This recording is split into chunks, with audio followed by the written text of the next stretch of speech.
जब आदमी फ़ौज में जा रहा है तो उसको पहले ही पता है कि कभी गोली खाने की नौबत आ सकती है। साहब आपको मैं कितने पैसे दे दूं तो आप अपनी जान मुझे दे देंगे।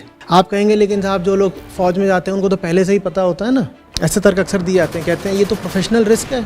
जब आप फ़ौज में जा रहे हो तो आपको पहले ही पता है कि गोली खाने की नौबत आ सकती है, तो आपको तनख्वाह भी उसी मुताबिक दी जाती है। साहब आपको मैं कितने पैसे दे दूं तो आप अपनी जान मुझे दे देंगे। आप कह रहे हैं कि एक छोटी सी तनख्वाह की खातिर सैनिक अगर सीमा पर गोली खा रहा है तो इसमें विशेष बात क्या है, ठीक। और सैनिक को कितनी तनख्वाह मिलती है? लाखों करोड़ों तो मिलते नहीं, साधारण सी उसकी तनख्वाह। आप कह रहे हैं कि उसने सीमा पे गोली खाई है तो क्या हुआ, वो पैसे भी तो लेता था।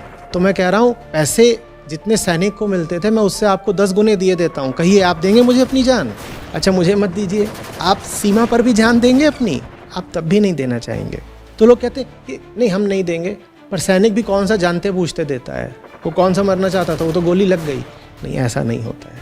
उसे पता होता है कि वो जो काम कर रहा है, जिस मिशन में जा रहा है, जिस अभियान पर निकला है, उसमें निश्चित रूप से खतरा है।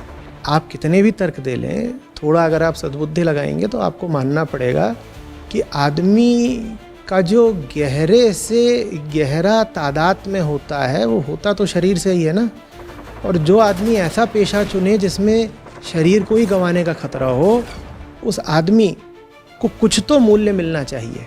किसी के लिए भी और कुछ खोना फिर भी आसान है, शरीर खोना सबसे मुश्किल और सबसे ज़्यादा कलेजे का, सबसे ज़्यादा वीरता का काम है।